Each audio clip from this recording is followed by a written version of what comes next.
Well, jeepers! You're listening to Smash or Pass. Hey everyone, welcome to another video on the JayBee Hello. and Milly channel. We are as always joined by Rhianna.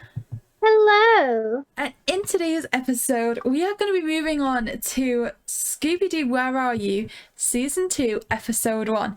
So, few changes for Season 2.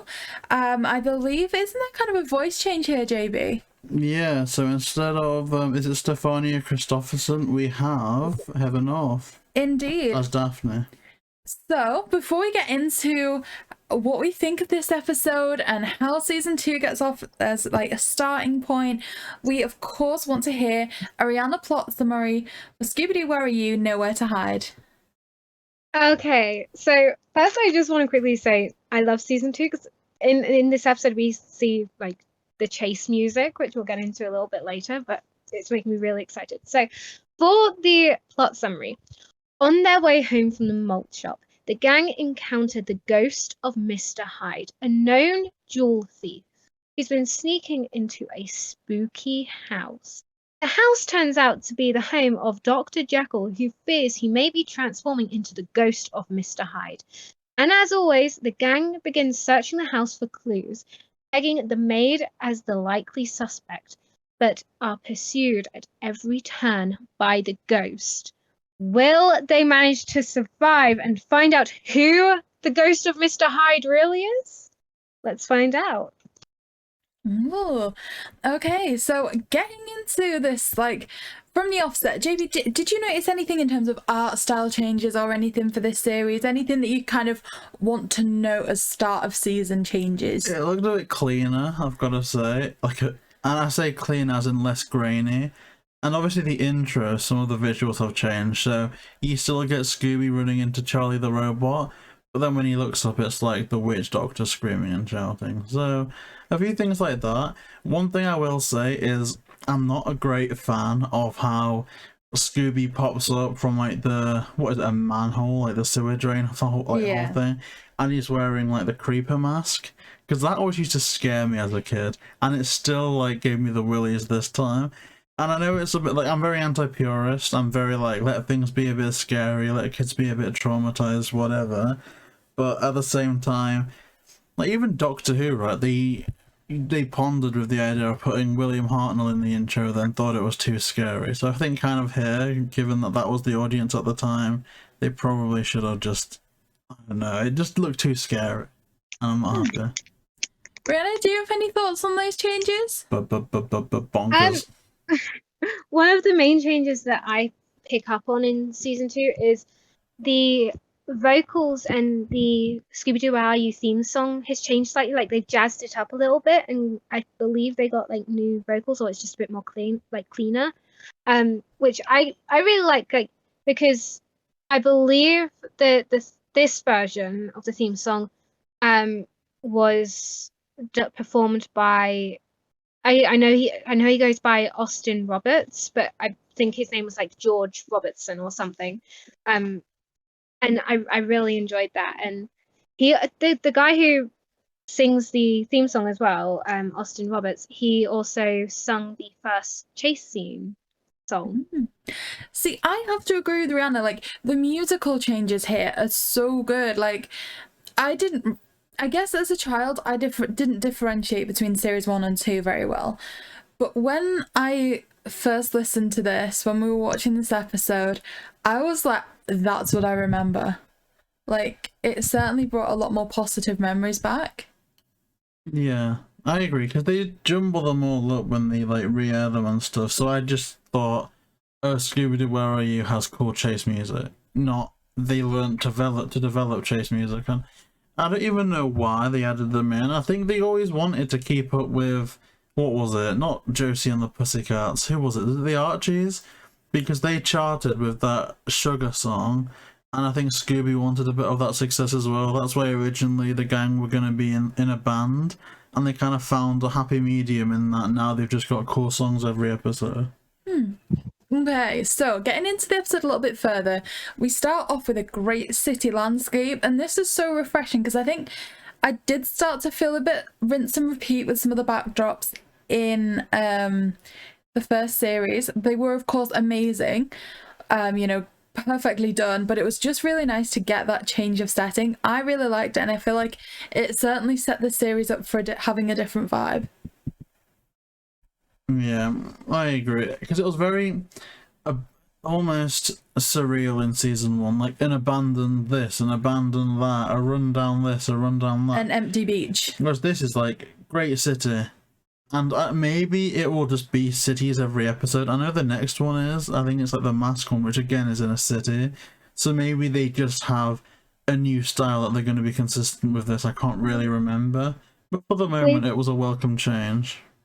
With this series, I believe because Joe Ruby and Ken Spears were promoted to being story editors and more writers were hired for this, so I think they hired more people to be able to get a more broader branch of locations and things being brought in. Yeah, and I think it was certainly worth it. I think series 1 paid off. It showed that there was the potential there. And then for series 2, the investment had just increased so much and the standard was so high. So following that city landscape, we see the inside of a jewel shop, and the jewel thief, which we find out is to be the ghost of Hyde, is robbing the jewel shop. So aesthetically, again, I think this is a great villain to be starting off season 2 with. I really like how they look. And Rhianna, what did you think to this villain?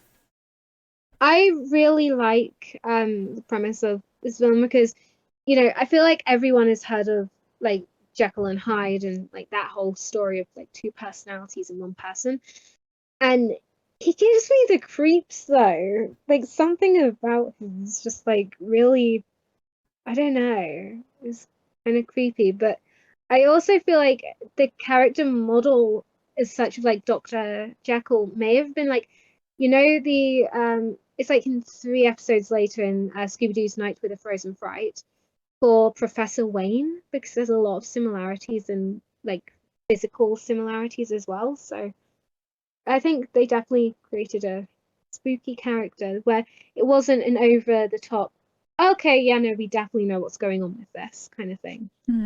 It was fun to have that play on the Jekyll and Hyde thing, because I feel like it did give you this instant, oh, I know what's going on. Even kind of to the, I know it's been like a big discussion now how cartoons seem to have a level for parents there. Sometimes in like children's movies and series, there's a joke for parents as well, just because they ultimately are probably going to be sat there watching this with their children. And I feel like that kind of Jekyll and Hyde reference was probably for them.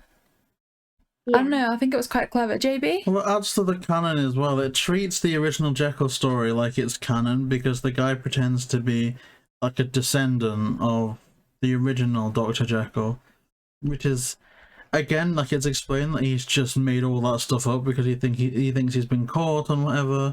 But it's interesting to realise that he wasn't just trying to be his own version of that. He actually added himself to the lineage of that fictional character, which, again, I don't think that makes a great... I mean, people can move countries, right? But isn't Dr. Jekyll, like, UK based? Isn't it like a London thing? I think so. Presumes. I think so. I can't remember the exact, like, history and origins of stuff. Okay, so moving on, the gang go to this creepy house, and something that's really relevant about this is I'm pretty sure the day JayBee and I watched this episode, we'd gone into town and we were kind of walking in a different part of town that we'd never seen before. And what kind of was really interesting is we saw this really creepy abandoned house, and JayBee was like, this is very Scooby-esque. As soon as we watched this episode and this scene happened, JayBee was like, oh my gosh, the house we saw in town today. It was like a really like odd comparison. Just spooky, like the Rigby house, Wigglys Mansion, the Hyde's house. I feel proper like spooky place. I feel like Scooby was kind of good and bad for me in a way, because it also sparked this very stupid character trait in my head where me at 12 years old would have loved to have gone to explore that abandoned house purely because it's what Scooby and the gang would have done. Boo. See, I would have hated that as a kid, but I wanted to explore it now. I'm the opposite. I'd have been so scared now, but I'd have like I'd be able to like I'd like have all these like fear things in my mind, like, okay, so this has been abandoned clearly for at least 30 years, which means this floorboard's gonna fall through, the ceiling could collapse, and like have all these like fear things in my head. Whereas me as a kid was like, oh yeah, it's what Scooby and the gang would have done, or like I used to watch Famous Five as well, and it's like it's what they would have done. And it also kind of like watching those sorts of programs growing up kind of led to this creative thing in my head where like even just looking at stuff like that, it would like spark me wanting to like make up these stories about the house and what kind of happened there and stuff. Well, I'd want a vlog. I kind of we need to send Rhianna a picture of it because it was amazing. I don't know if we can like even use it as a visual or something. It was so good. Very kind of intriguing. Anyway, so when they arrive at this house, they fall through the porch, and instantly, again, this is me being very uncultured, I was like, hey, that's like 2004 when they visit Wigglys Mansion. Probably the wrong way around to be saying that. Well, I think they were inspired by it. Like Bilbo's said to us, but also said in the Scary Places bonus features of the 2002 movie that he often looked to the original series to get inspiration, and so he based Wigglys Manor off the house from the intro, right? And so I guess the trapdoor in the entrance wouldn't have been too difficult to imagine that he looked at that and thought, oh, that would be cool for the movie, you know. So I like it because I can just imagine like that bow is just there, like watching it like, oh. I'm gonna say something controversial here. I've been to the Louvre in Paris. I've seen the Mona Lisa and all the other incredible works of art in that museum. Because you're a millionaire. I've been to like 3 different art museums across Paris, looked at so many different pieces of art. But honestly, I've never been as impressed by art as I was that moment Bilbo's presented that recreation of Wigglys Mansion that they'd made with a FedEx box. Literally, I've sat and looked at the Mona Lisa and wasn't that impressed. Well, I've looked at the Lowry Museum and I was moderately impressed, but not as impressed as with that FedEx. Because, I mean, I'll be honest, I was more... okay. I was more impressed when he turned it around to see what it was than the thing, because I was blown away by the thing. But in the back of my mind, I'm like, okay, I know this guy's super talented. I know he's great at what he does, and I know that he's made so many cool things.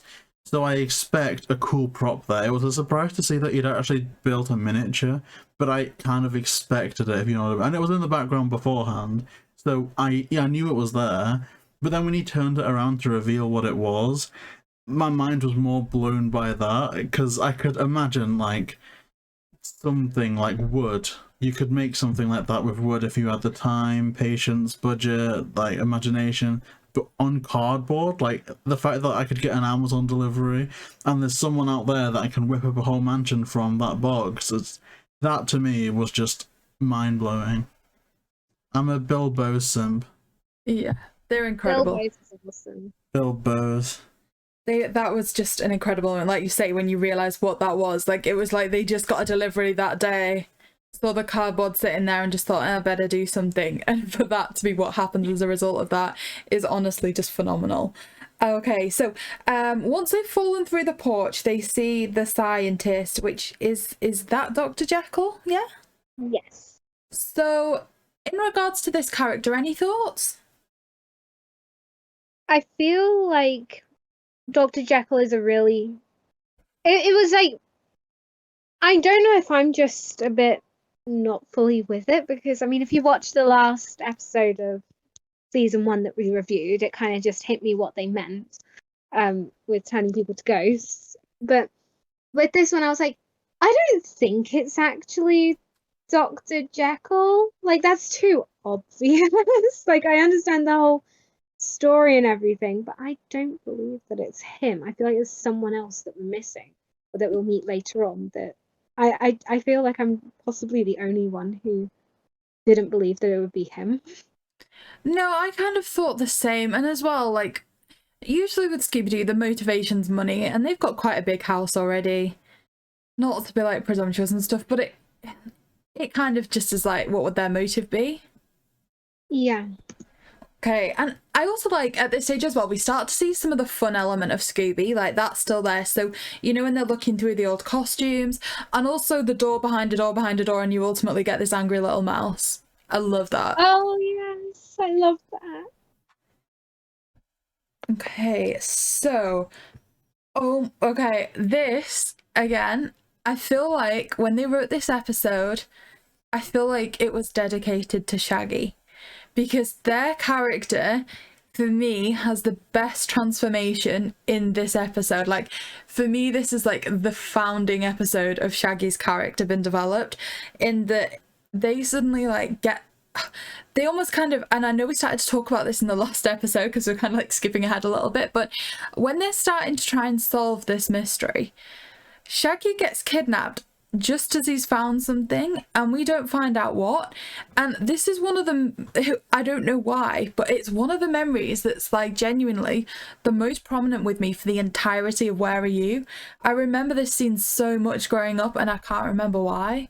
But I do think it's really good to see Shaggy's character in a new light. Like, you know, it's not just they're doing what Scooby does. It's not just Scooby's the bait, Scooby gets the Scooby snacks. Oh, wait, but Shaggy's with him.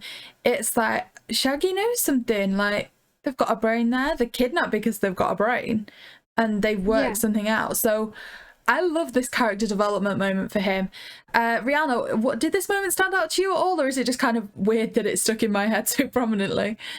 No, it's one thing that stood out to me a lot because Shaggy is, I feel he's kind of given new life in this season where, you know, we get to see a bit more where he's not just this bumbling buffoon who likes to eat and is scared. He's actually, give him a task and he can do it. And it's also something that I like in this episode where it's not just the same person who's unmasking the villain. So I know it's skipping ahead a little bit, but it's Daphne who unmasks the villain, and usually it's like Fred or Velma.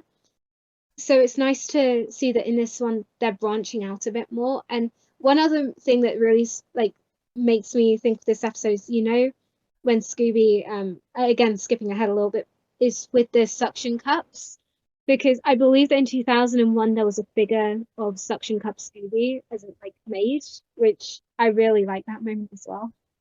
I mean, I've got to say, why would you keep like evidence in a fruit bowl? Yeah, that's. I mean, Well, I guess maybe it was hidden in haste. And didn't he want? Oh no, you're right, because he didn't want them to find it because he wanted to frame the maid. But again, they could have been hidden in haste, right? Okay, so next scene for me, very creepy. You know when it's like Shaggy's like tied down to that bed and it's like, and the ghost of Hyde insinuating that it's going to turn him into a frog. I always found that quite creepy. Yeah, very creepy. I kind of think I prefer the design and concept of Hyde to the creeper. Yeah, that's a hot take. Definitely, I'd agree. What the heck was that? But I think as well, like, I feel like it's a common thing that one of them gets kidnapped, okay? Oh, look, it's JayBee, don't kill me for this. Oh, look, it's danger prone Daphne. She's just been tied up again. It's okay, they're gonna save her. But Shaggy was physically tied to this bed and the guy was like, yeah, I'm gonna turn you into a frog. It was kind of creepy. No? It was very creepy. Very creepy. I'm just surprised at Rhianna's reaction. Wait, what reaction? Something on your end just made a horrific shrieking noise. It was like a little squeak. I sneezed. Oh, that's ridiculous. I've been sneezing for the past like 5 minutes for some reason, but that one just came out as a squeak. Maybe you've got hay fever. I had hay fever. I think I do. So speaking about this Hyde, there is a chase song.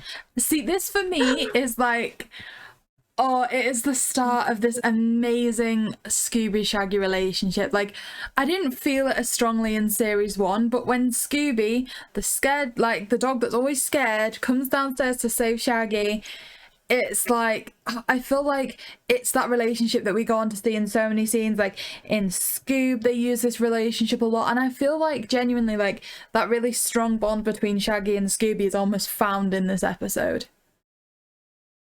Like, I don't think I felt the bond between them been that strong in series 1, and then this scene, especially with the music, because obviously, like, music's great at setting the scene. Like, it does play such a huge part in movies, and I feel like, you know, be that emotion, be that, you know, if they're trying to build suspense or fear or happiness, like, music does contribute so heavily. And so for this episode to also start having that really strong feature of music as well, great song, great atmosphere. I just love this moment so much.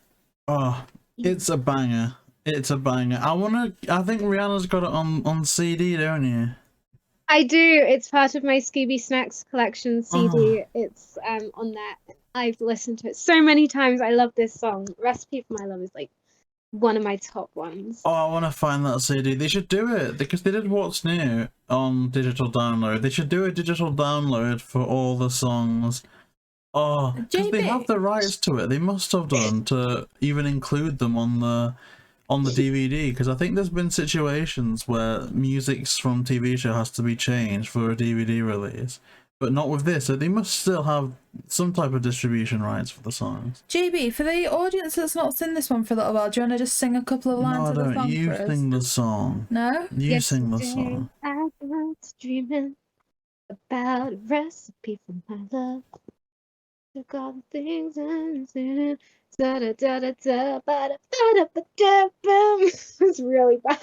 Oh, you should. When we're next on a Zoom, you should try singing that with the guitar. I sound awful when I sing, but I can try. You can do it with the guitar.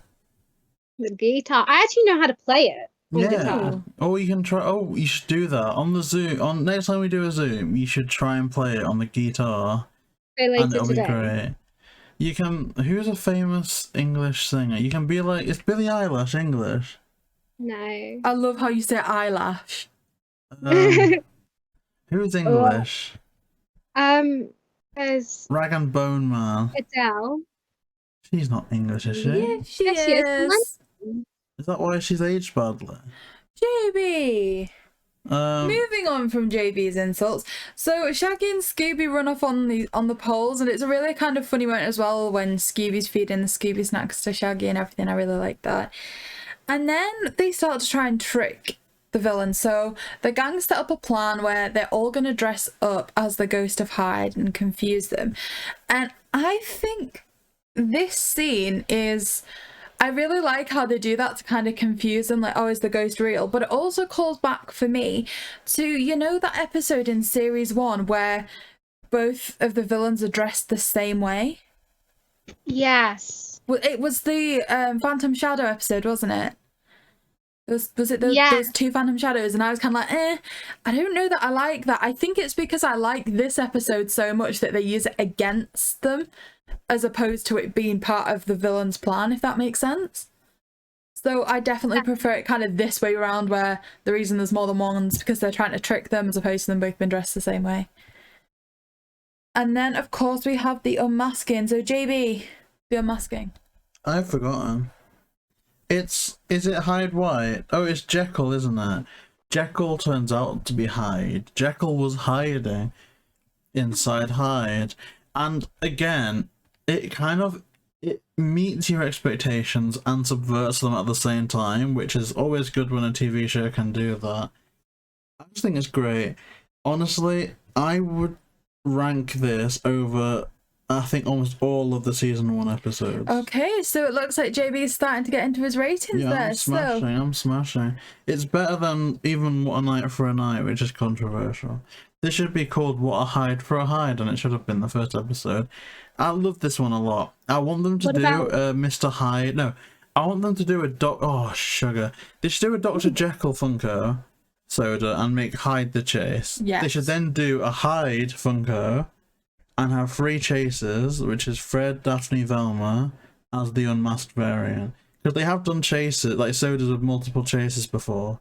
That's what I want to see. Because people will want to collect them all. But I'll just want the Daphne one. So Millie, would you smash or pass? Hide, hide, hide. Well, it's not very often that I agree with JayBee, but I do completely agree with JayBee. I think this is the best episode we've reviewed so far. I think it's so much better than all of series 1. And so for me, it's a definite smash as well. So of course, that just leaves Rhianna. Rhianna, for you, is this episode a smash or pass? So first of all, just bouncing off like what it could have been called. What about hiding in plain sight? Boo. Why did you boo that? JayBee! Don't start Boo this you! booing like fight again. I think it should have been called Heckle and Jekyll. Oh my gosh. Okay, so I really like this episode. It's an obvious smash from me. I do agree it's better than season 1, which I feel so bad. It's not quite as good as A Night of Fright to Snow Delight though. But it's definitely like on par with it in my mind. And this season actually has several of my really favorite episodes, and this is one of my favorite episodes. So it's a smash, and I love it. And I love the music, and I've got it stuck in my head. Well, what a great start to season 2. I absolutely love this episode. I hope everyone else, I'm glad to hear you both did as well. I hope everyone listening to this episode has also enjoyed this review. We will be doing our next review on Monday with episode 2, which is JayBee. Oh crap. Mystery mask mix up.